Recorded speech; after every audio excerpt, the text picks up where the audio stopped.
Baschamania episode 143. Before we dive in, guys, I do want to let you know this episode is brought to you by our friends at Attack. Attack is a training app. If you haven't downloaded it yet, I don't know what you're waiting for. Attack, ATAC, is a high-level fitness and training app. It gives you mindset help. It gives you workouts. It keeps all your workouts in one place. Somebody asked on YouTube a couple weeks ago, does it give you workouts or can you just record yours? You can do both. You can go on here and you'll see there's a little thing. I don't know if you can see it if you're watching the video version, but it says attack it or log it.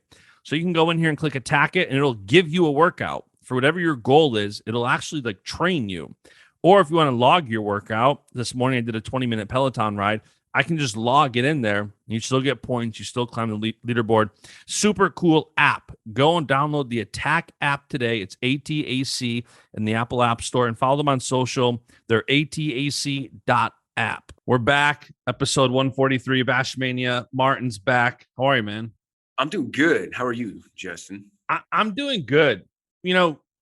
So I don't know how many people listened to the last one when you were on compared to this one, but for everybody listening, 2 episodes ago, Martin came on and we kind of dove into his story, flow, and Rokfin and all that. And we scratched the surface of the Collegiate Duals, but we didn't dive into it.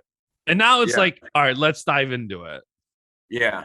So I'm super pumped to talk about the Collegiate Duals. So the Collegiate Duals is, as probably the diehards know, but for those who might be on the peripheral, don't know, is an event that's taking place in Florida, probably right before Christmas, December 21st, and December 20th and 21st, I believe, dates.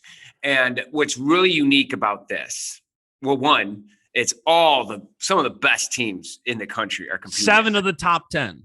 Yeah, I mean, it's loaded. It's absolutely stacked. And part of the reason we could get buy-in from the teams from this is because they're in a lot of ways they're collaborating, right? And so these top teams are facing off against each other, and they are going to be sharing the results of the media value that is being produced by the event. So it's a totally new model where they're competing and they get a percentage based on their performance. They're getting a percentage of the resulting media value for the next 5 years based off that event. So a couple things to kind of go through. Number one, how did this come about? Because like you said, this is kind of the first of its kind where this hasn't been done before, where teams and athletes competing are getting the value that they bring. Well, I think it came about because the Frank Popolizio was able to pull it together, right? So it's basically Frank Popolizio's channel. I think a couple of coaches that he reached out to bought into the idea early, and he just started running with it. And the coaches love it because they know that there is a lot of value that they miss out on. Yeah. And a lot of, the system isn't set up to really to the benefit of, say, wrestling. It's set up to the benefit of football and basketball. Yeah. And the revenue base and the value that wrestling has been shown to be able to produce. I mean, just this last weekend, Penn State wrestled Oregon State. And our numbers are, the numbers of the network are open. So everyone could see that the numbers just jump up, right? Yeah. And they jump up for that event, but a lot of those people stay on. Yeah. And they continue building this recurring revenue basis, right? That just continues to feed a perpetual annuity stream that to the benefit of these channels. And these channels now can partake in that.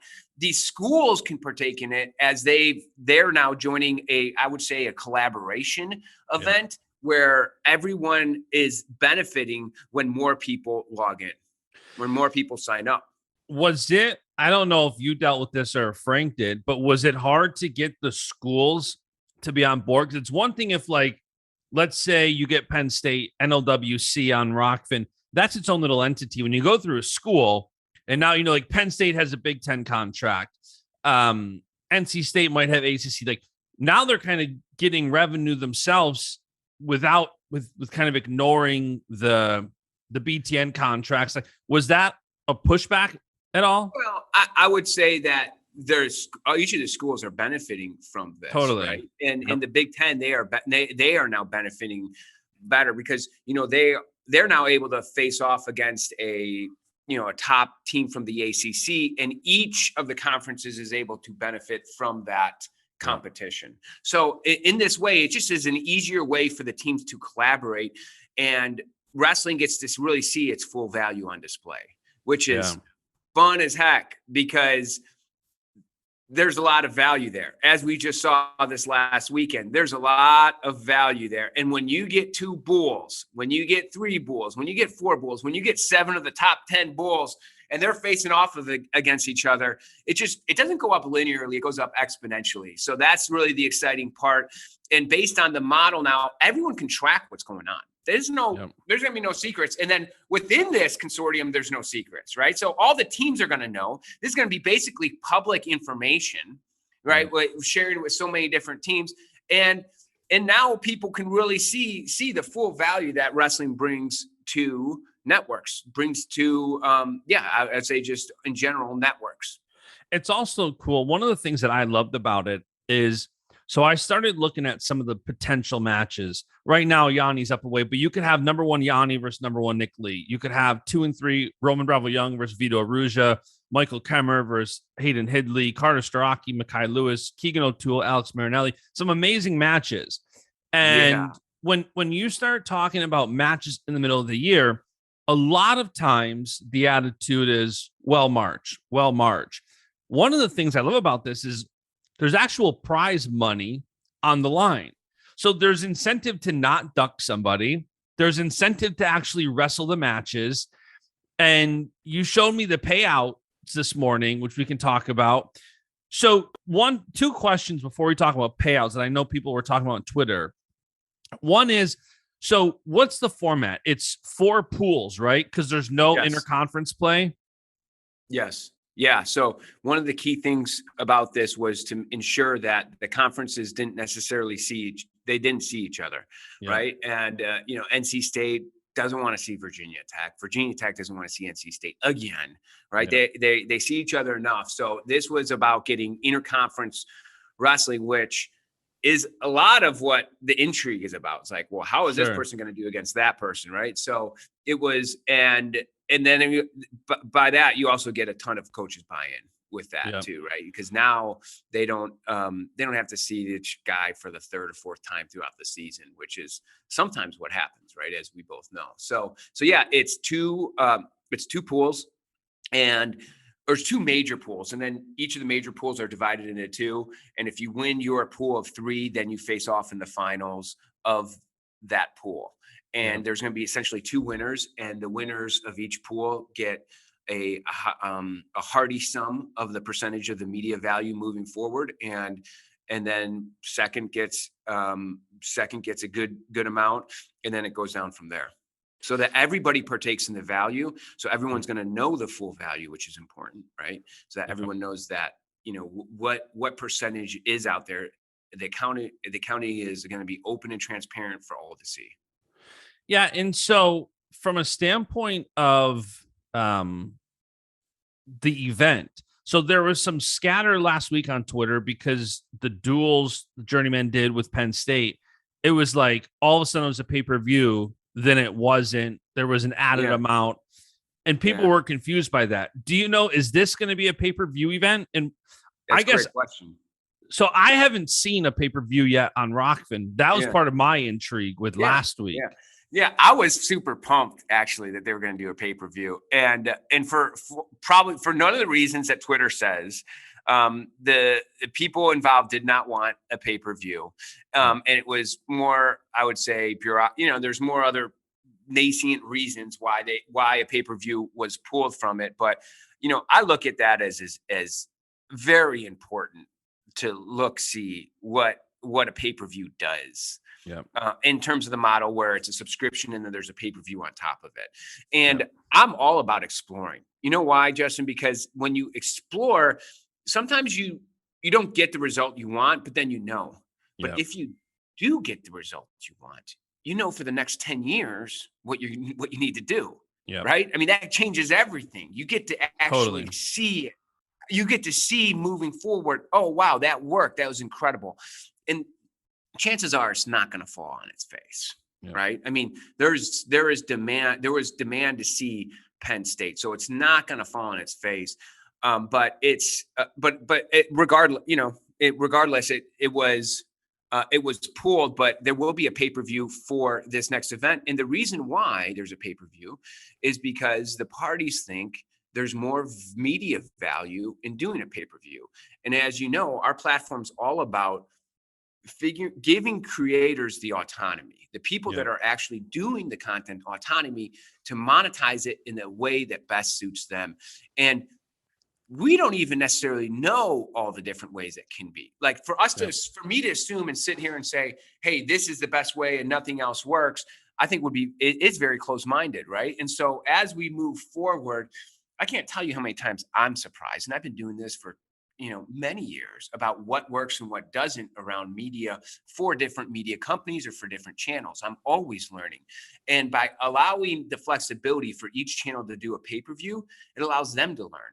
And what's cool about this is I got a special place in my heart for wrestling. It's like wrestling's on the bleeding edge. Yep. They get to play with it because they get to play with it firsthand and see what is going on. And all eyes are going to be on not only the matches, but the data for the event. Right. And so there's just so much learning that's going to be happening. And it's time. It's really exciting that wrestling is going to be the first ever event that's going to be distributed like this, and also leaning full on into Web3, which is cool. Is it going to be a thing where with pay-per-views, it's an option, or is it always on top of the subscription, or is it like an option where you can go, let's say, no matter what, I know there's free content, but then is the pay-per-view model on top of the subscription model? Yeah. So are you saying, can you do a pay-per-view without a subscription, or can you do a subscription without a pay-per-view? I'm sure people listening, the first thing they're going to wonder is, do they have to subscribe to, let's say they're not subscribed to Rokfin. Do they have to subscribe to Rokfin, then get the pay-per-view, or can they come in and just get the pay-per-view? No, they have to subscribe to Rokfin and get the pay-per-view. It's very much like the ESPN Plus model with the UFC, which they actually pioneered with that, right? So channels are going to be able to do that at their will. Again, it's not the platform, it's not us deciding. We just provide the tools. They decide how they want to monetize. Yep. And so it's some people. Everyone always complains about price, but to me, I don't look at it as the people chirping. I just look at it from the standpoint of are people willing to buy it? Do people find value in the product? And if they find value in the product, they will pay. It's right. It's like, do we accept that, tickets to a football game cost, $80? How much do they cost, Justin? I don't know. You went to the Bills game the other day. Yeah. It's like $200 a seat. I want to say it's like, I mean, they just charge what it's worth, and there's a scarcity to it. And so to me, it's not about people saying, oh, to me, it's like, is there a clear model that works? And if it does, then use the model to the benefit of the sport. And that's what I think the channel is doing. I'm excited, and I'm excited for them.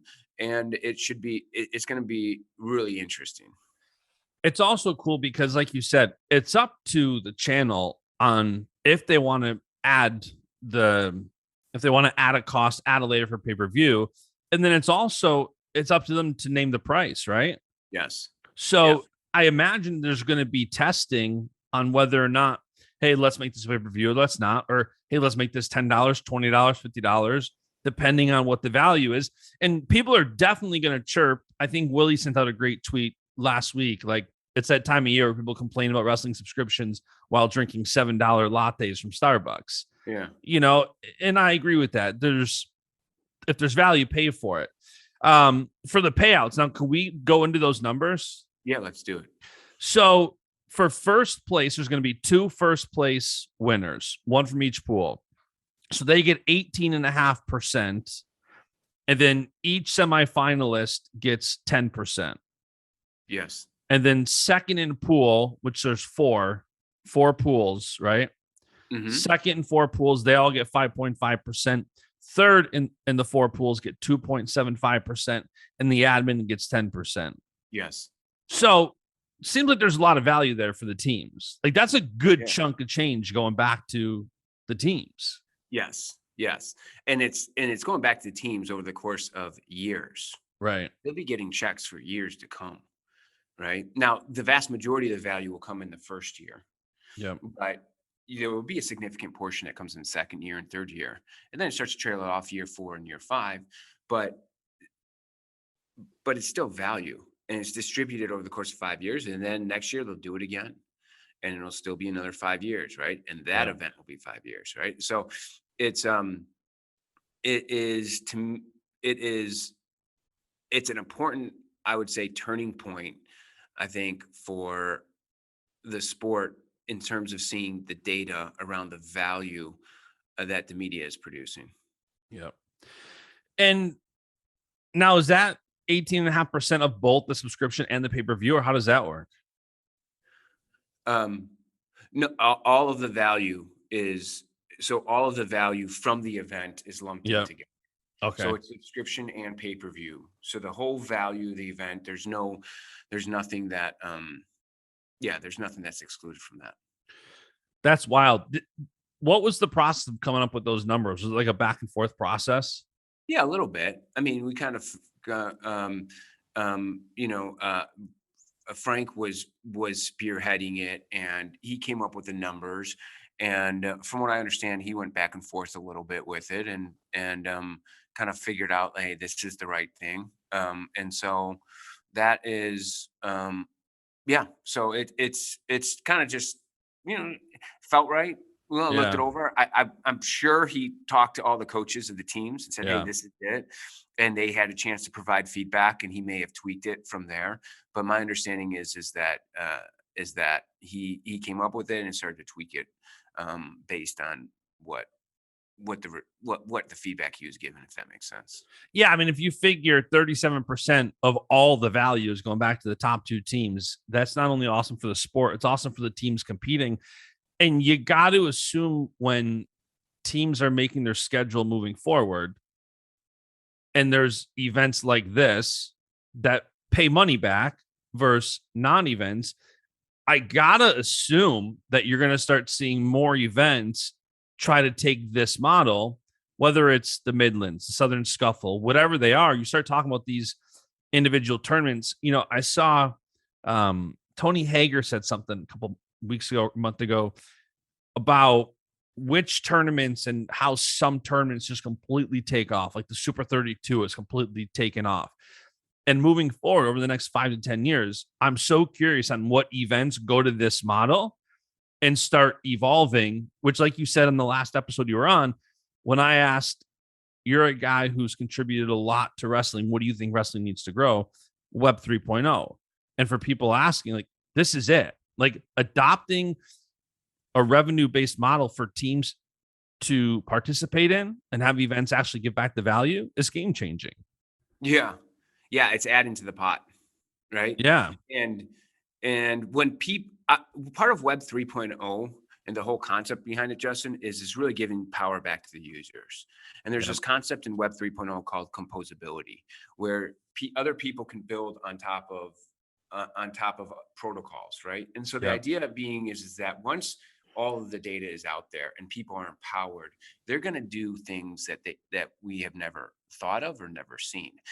For example, I cannot take credit for this, but I was told different ideas based off of that. People are already riffing off of this model where there's actual NFTs for the athletes that partake in particular events, where if they win the event, they get those NFTs, and those NFTs are, so an NFT, for those who don't know, is a non-fungible token. So there's only one of them.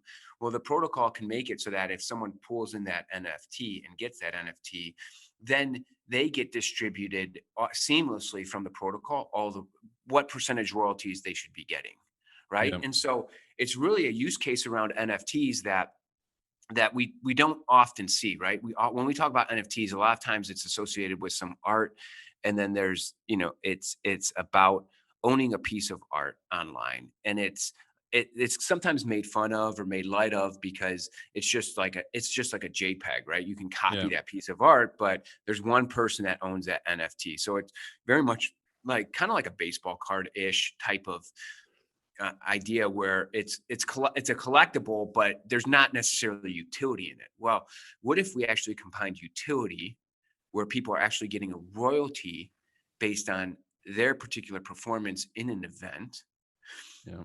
and maybe there's also art, right? And so that is changing the course, right?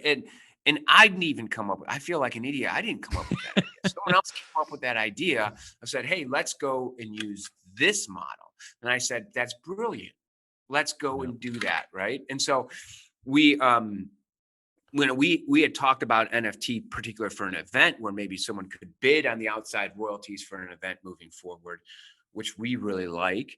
Yeah. But we didn't think about that iteration. So as you open up the possibilities, other people can contribute and actually add to the protocol in a much more seamless, dynamic way because everything is open. And that's where creativity really flourishes, where people come up with new ideas to build on top of old ideas, to mix in with new ideas over here. And then all of a sudden, voila, you have a totally different product. Yeah, and it's happening so fast, and it's wild to watch. I'm a big fan of just testing things and seeing what works and what doesn't, kind of like you said a few minutes ago. And with NFTs, I saw Gary V roll it out where he, has all these NFTs, but part of it was if you get a certain NFT, you basically get an experience. So it's kind of sets the floor. Like, let's say it's a 15-minute phone call with him. Well, that sets the floor for that NFT. And it's like, hey, this NFT is now worth X because there's an experience bundled with it where, hey, and I think you're going to see that in wrestling. I've talked to some of my athletes about doing different things where we make an NFT and pair it with an experience. And I do think we haven't even scratched the surface of how it's going to roll out as a whole. And when you start talking about wrestling and how much wrestling can benefit by getting in now, it's wild. Yeah. Yeah. I mean, I don't even know about the NCAA stuff, but obviously it's interesting. From what I hear, it's all over the place with the NIL, right? There's a lot of confusion. There's a lot of openness. So it's being disrupted right now. So they're going to have to figure out like what goes, what doesn't. But it's an exciting landscape. And again, Justin, a key component is wrestling has an opportunity to jump to the front of the line by doing something different. And it's not doing something that much different. And there's not really that much risk associated with it. But by leaning into Web3, they can really change the course of the sport forever. And like I say with wrestling, it's not a product problem. The product is there. The product is awesome. It really is. I wouldn't even say it's necessarily marketing, because the marketing is really good. It's a distribution problem, right? The distribution combined with marketing. But if you are able to have an ability where you use a new model for distribution that allows the early adopters to increase their wealth dramatically, that's going to bring a lot more eyes. And if you are first to a new distribution model, you do get the financial utility to it, but you also you understand how to play with the tools. You understand what you can do with the tool. You understand better. There's more innovation that comes with the sport. And that is what it's about in terms of being on the bleeding edge. And that's what wrestling's opportunity is. And wrestling is going full in, which is exciting. I mean, from what I see, more and more people calling every day looking to take advantage of this model. Yeah. And you said what I was going to say next is the innovation aspect, because, over the last year, one thing I've noticed about Flow is that they don't really talk about events that they're not putting on. And I think as more events like this take place, it's going to force somebody like Flow and others to, number one, you can't ignore events. If half the events are now on Rokfin, You can't not talk about an event because it's on a different platform. It's on a different station. And it's also going to force people, if this is the bar, like if other tournaments start going to a model like this, more events go to a model like this, it's going to force others in the sport to now keep up to some degree. It's like, wait a minute. When we go to that tournament and we win, we get 18% of the value we bring. When we go to your tournament, aside from guys getting matches, what are we getting? That's huge. Yeah. Yeah. How do we make, how is wrestling become a really revenue generating sport? And I'm not saying that the payouts are going to be, in millions of dollars for everybody. But once you have an economic model, you can invest in the economic model with an idea of how to get an ROI. Yeah. Right. When there's no economic model, then you're just investing in a black hole. And it's just it's red on the balance sheet. It's just pouring more and more money into a sport with no end in sight. And that is exhausting. It's exhausting for donors. It's exhausting for administration. So really flipping the tables and making it a revenue generating sport is important for its life, for its growth moving forward and for sustainability. It also indirectly helps a sport because I think if you look at like the teams that are coming to this, which for those that don't know, it's Penn State, Arizona State, Virginia Tech, Cornell, UNI, Hofstra, Central Michigan, Oregon State, Lehigh, Missouri, NC State, and Iowa. Those are 12 programs with good followings that now have even more incentive to get their SIDs and other people involved in pushing it and promoting it. Because obviously the bigger the pool is, the more money they make. So it's more incentive to create content, get out interviews, get out whatever. It's added incentive.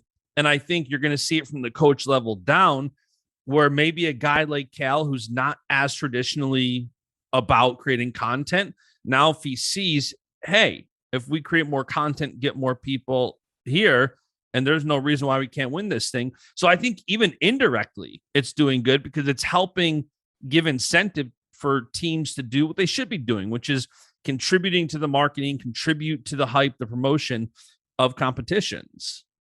Yeah. The collaboration aspect. Yeah. Right. So you hear this term a lot, and I think it's kind of like not that good of a term, but once you get it, you kind of get it. In crypto, when you get into crypto, people throw around the term trustless. Yep. And to me, it's almost a negative connotation, like I don't trust something. But the idea is that you don't have to trust. I don't have to trust somebody when I'm interacting with blockchain, or when I'm interacting with Bitcoin, or I'm interacting with Ethereum, or I'm interacting with Ray. I can just verify. Yep. Right. And so you don't have to trust. And so it ends up being a trustless system. And that's why they call it trustless. Although I think it might be a negative connotation. That's the terminology they use. So in this way, you have these programs, they're competing. They don't have a lot of trust with each other. Right. Yep. Right. Yep. So so what traditionally has happened is they got to use a trusted third party, someone in the middle to say, hey, I'll work with you and then I'll work with you.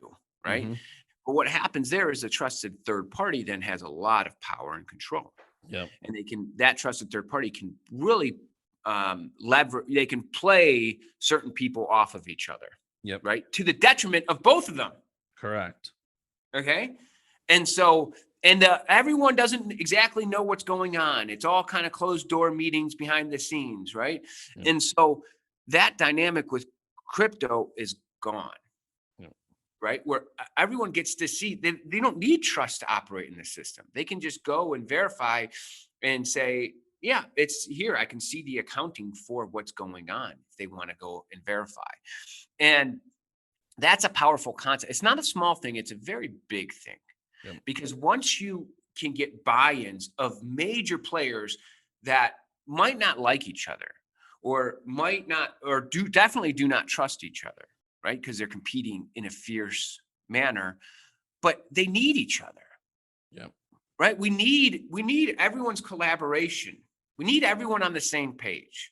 to some degree, right? I mean, it's good to have different people competing, philosophy, yada, yada, yada. But like on some things, like within media, it's really great to have everyone on the same page to the benefit of those people, to their benefit. So yes, duke it out, be fierce competitors, but do so in mansions. Don't do it in alleys, right? So that's the kind of idea is like, let's make it work for everybody. Let's make it work for them so that, and then there's more incentive to operate in this mode where everything isn't so difficult all the time in terms of getting people on the same page, because they know they're getting, they're just acting in their own best self-interest. And that's important. Yeah. And I think that's why I wanted to be on Rokfin was, I've got a lot of friends and clients in state college, and I know, okay, my thought process was, hey, let's say they sign up for the NWC Rokfin. And now on my podcast is Bo Nickel, Bo Bartlett, Jason Nolf, Zane, all these guys. They're going to watch it. That gives me incentive, even financially, to say, hey, let's promote this event. And I think that's what's going to happen now with different schools and clubs and teams. And again, I really think, and I don't know if other events and other organizers are already looking into this, but I don't think it's going to be long, I encourage people to watch over the next 30 days and see. I suspect you're going to see more marketing, more promotion leading up to December 20th. And then I think it's going to be a domino effect of, okay, hey, how can we go this route? Yeah. And on top of that, something we're gonna release here, Justin. Another big news is we're gonna release a marketing what's it called? I won't call it a prize. It's like a bounty, a marketing bounty for those that want to do independent marketing around these particular events or around particular channels. Yep. And if people do market them and they do create content, they do other components, we'll give them what we would have given to Facebook or Twitter. I love that. So it's totally organic. Yep. It's like, so if you say, oh man, Martin said something really cool in this podcast, yep, I'm going to take it. And what I'm going to do with it is I'm going to cut it up into a super cut. And then I'm going to put, X, Y, and Z in it. And then you clip it and you send it out and it goes viral and it takes off. Then we pay you what we would have given to Facebook or Twitter, yep, or somebody else. That's huge. As a platform, right? It's like, no, let's take off. Let's support the people, the creators on a whole nother marketing level. And you have a whole marketing agency, right? Yeah. And then whatever bounty isn't used for that month then rolls over to the next month. And it continues to roll over until it's all used. And then the next month starts and now it's back at, whatever it might be. We're thinking about maybe $5,000, $10,000 a month, right? Of just bounty where people can earn it just by executing marketing in this decentralized manner. And so that's people are already kind of doing it, but if we could support their efforts, then maybe they could do it even better. When is that going to roll out? It's going to roll out soon. So we have a Ray meetup today. So we're going to be talking about it in our Ray meetup at 2:00 p.m. Central, 3 Eastern. That's actually probably a good segue because I know the last time you came on, people were tweeting how to buy Ray. I need to buy Ray. Where can people go if they want to buy Ray token and buy into this ecosystem? Yeah, great question. So you can buy Ray. So if you set up a Coinbase account and then you set up a Coinbase wallet, which are two different things, don't get them confused, right? You can then send your funds to your Coinbase wallet and you can go just buy Ray on your Coinbase wallet via Uniswap. That's UNISWAP. I believe it's .org, but that's the decentralized exchange where you can buy and sell Ray. Yeah, I love it. I'm excited for that marketing bounty program. Obviously, being a marketing guy. Yeah, that's great. That's great. Yeah. But I do think and I think, like you said, you're already seeing a lot of it organically. Where I know that's one reason I started this podcast was because for me, working with so many athletes over the years, I know how many good stories they have about what it took to get to where they are. And they have a lot of good value to give people. And there's a lot of good content being created around events, but not so much about the athletes. or there's a lot of good content being created at times around events that are coming up. So it's been fun for me to kind of help, these athletes tell their stories. I've got, it looks like Jason Nolf coming on next week because he's competing in Russia, him and Snyder. And nobody's talking about it because if it's not being streamed by an individual organization, it doesn't get nearly as much pull. So we gotta get Rokfin over there so these matches can be streamed. Well, they got to stream it on Rokfin. We got to get them. They got to home maybe see the results and then hire a media company or hire someone to produce it and stream it on Rokfin, because that is, I mean, hopefully it ends up they see it's like, hey, this isn't our best interest to go do this. We can make another $10,000. We can make another $15,000 if we just go execute the stream in the right manner. And then also look at, there's an army of marketers that are going to be helping to market us. Wow, this is great, right? So really enabling, unlocking that for whether it be production companies, event rights holders, media companies, anyone, is really that's the idea. Just let's unlock it and let's make it so that it's very lucrative for them to spend all of their time within wrestling. Do you think that I think about events like the Open or the Bill Farrell. I happen to see the 2022 World Team Trials qualifying procedure came out. And I saw, Bill Farrell's in April, US Open's in April. Do you think we're going to get to a point to where we see this on the individual level? So let's say, it's obviously different because you have 10 weights, but let's say the winner of all 10 weights in men's freestyle, the winner of all 10 weights in Greco and women's freestyle, they get a portion of the revenue. Yeah. Yeah. Because that's where I think too. That's where it's going. Yeah, that's where it's going. And so they get a portion, they get an NFT. Would be really interesting too, is if different NFTs could be bidded up, right? Or, so I was thinking about this the other night. So then kind of figuring out, so obviously Burroughs Dake provided a lot more value than if you take one of the lesser competitive weights that the United States happened, right? So how do you effectively reward Burroughs in Dake weight? Yeah, because the media value just seemed probably that alone was off the charts, right? Yeah. So I'm all about trying to reward value where value is contributed, not more, not less, right? And really get an accurate portrayal, because that's when we really know what's going on underneath the surface, then we can change our reality or improve our reality, right? But if we don't know what reality is, then we could be doing things that aren't necessarily benefiting our reality, could actually be making things worse just because we don't know what's actually going on.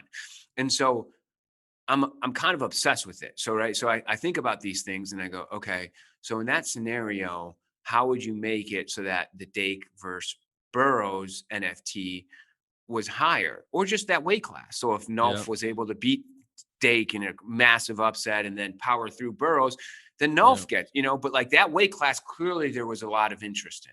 Yeah, there was a lot of interest in the Snyder Cox weight class until Cox, right. That, which I'm super salt in the wound for, I'm sure Cox, but also for all the fans. Everyone wanted to see that. So, but there's these different value structures that need to almost be floating up and down based on value. Have you thought about how to get that value out? Because it's such an interesting question. What do you mean how to get the value? Like, have you thought of how to determine the value, of the Burroughs Dake versus? So there's ways you can do it where when someone logs in, they pick which bracket they're most excited about. It's a little bit maybe. There's ways where people could we could measure it, the peak viewership on each of that relative to the last viewership, and then kind of from a pro rata basis level off. Those things are a little bit more imprecise, but there's still ways to do that. I would like to. I haven't figured out completely, but let's be real here too. Let's not make perfection the enemy of massive improvement. even if you did it equally, right? Even if you did it equally across weight classes, it would be massive improvement. Well, it's Right. also too, my initial thoughts right off the bat is one, if you sorted the 10 weights based on what you think is the most popular, and then there you go, the main event gets the most, then the co-main event would get that, because you already see that in UFC and even in some wrestling duels where they'll stagger it however they want, or NCAA's they'll pick the weight. So that's one way. Or it could be as easy as, guys, what was the match of the night?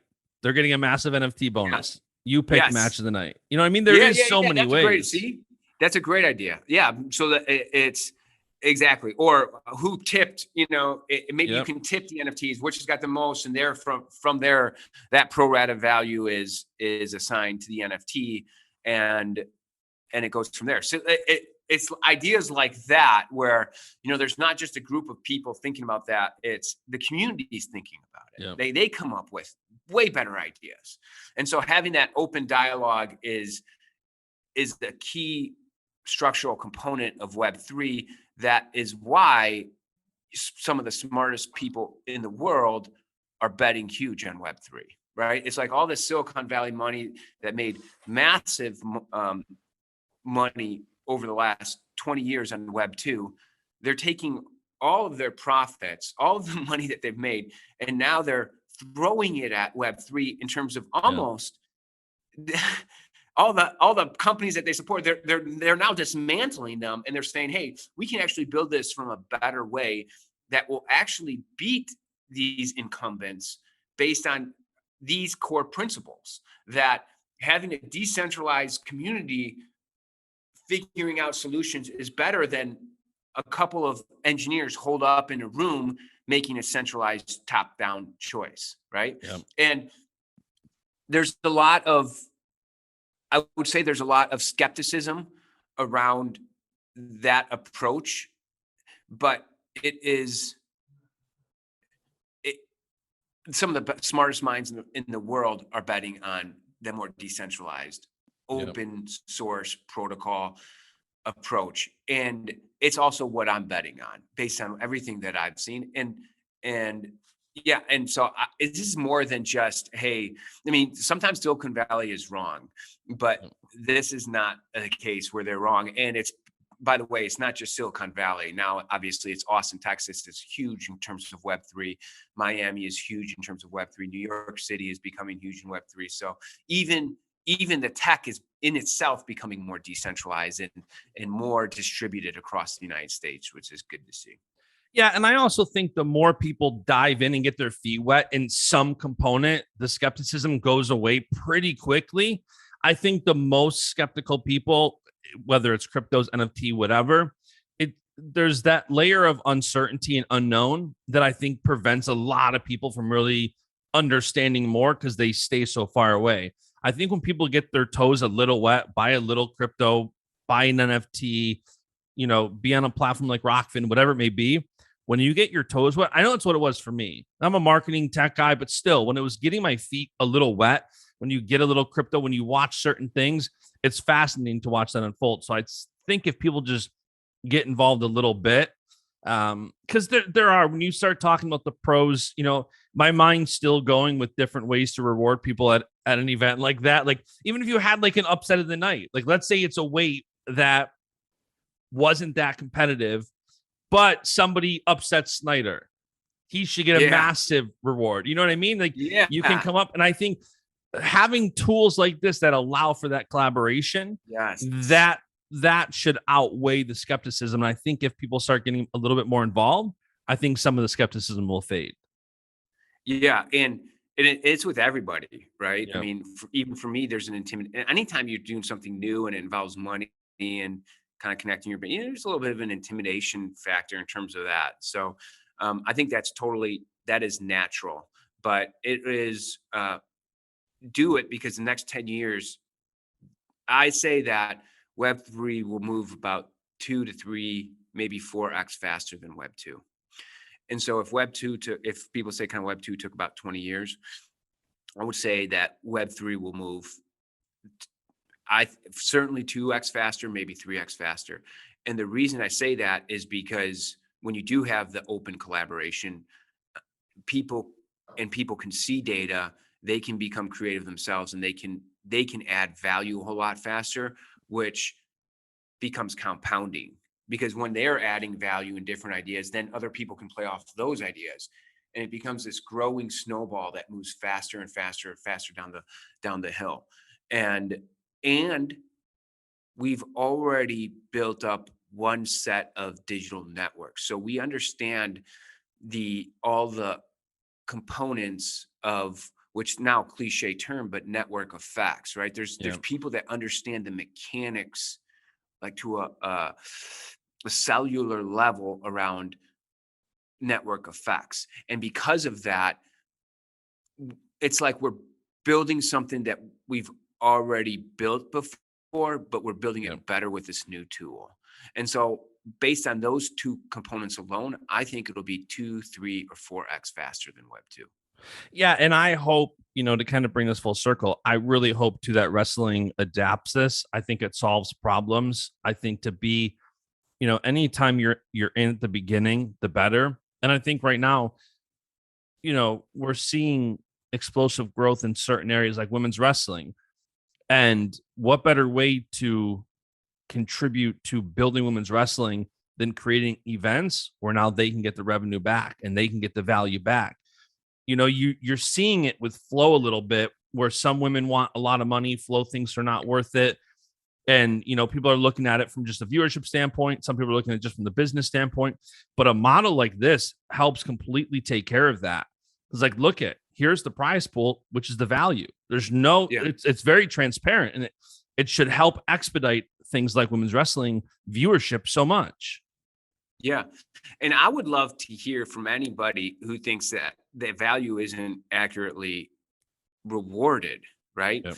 We look at this every which way. And from when you are rewarded on Rokfin, you're rewarded for the lifetime value that your event produced in perpetuity. I mean, I just put 5 years under it with the Collegiate Duals, and that's there just to kind of put bookends around it. But in perpetuity, you get rewarded for the full value that you bring. Now, again, most of the value is coming that day, but if 7 years from now, there's still value that is coming because of the acquisition that you brought on, because you brought on customers on that one day in December, then you get rewarded that. The protocol measures that value. Now, it's not massive amounts of money, but there is an annuity stream that can build based on those early contributions to the network. And it's our obsession to reward accurately the full value that everybody brings to the table. And I love to hear skeptics too, Justin. Yeah. So if someone says, I was thinking about it, I think that, this takes too much, or this isn't right. We're all ears in terms of the protocol level, but once the protocol at some point will even become decentralized, where there'll be independent forces making that determination based on who is contributing the most to the lifetime value of the network. And that ultimately is where value is determined. And any which way you look at it from media, that is the most deductive way to look at it. Yeah, no, I agree. I'm excited. I'm obviously now even more excited with this marketing bounty program, but I'm excited for the Collegiate Duals next month. I'm excited for how wrestling takes this and runs with it. I mean, what a great pilot event for this technology. When you have 7 of the top 10 teams, and I wrote down a couple more matches too that I mentioned earlier, but potentially Aaron Brooks versus Hunter Boland, Rocky Elam versus Jacob Warner, Spencer Lee versus Brandon Courtney, Greg Kirkville versus Colton Schultz, Drew Hildebrandt versus Sam Latona. These are all matches 1 versus 7, 3 versus 5, 1 versus 5, 2 versus 3. The amount of matches, I'm so glad that teams are getting on board with this, and I can't wait to watch it unfold. Yeah. It'll be a great event, and I'll be watching the matches just as intently as I'll be watching the data. So it'll be fun. I'm jealous. I wish I could watch the data, because we built a lot of websites. We do a lot of things where the data is everything. And I know the bigger the data pool, the more fun it is, because the more data you get, the more numbers you get. So, well, we gotta make sure that, I mean, like I said, if there's more stuff that we can open source or more stuff that we can make available to everybody, I'm down for it. Right. Yeah. I mean, I'm looking for massive transparency, so that everybody can see what's going on. So there are no secrets. So if you have some suggestions around that, we're more than open to take your suggestions and try and run with them and implement them as maybe a test basis that then goes into a full mode where everything around it. So shoot me the ideas. I love it. definitely. All right, Martin, that's all I got. You got anything else? No, sir. Thank you for having me on, Justin. Awesome. That was fun. Thanks for making the time, man. We'll have to do this again soon. You bet. See ya. Awesome, man. And the beat goes on.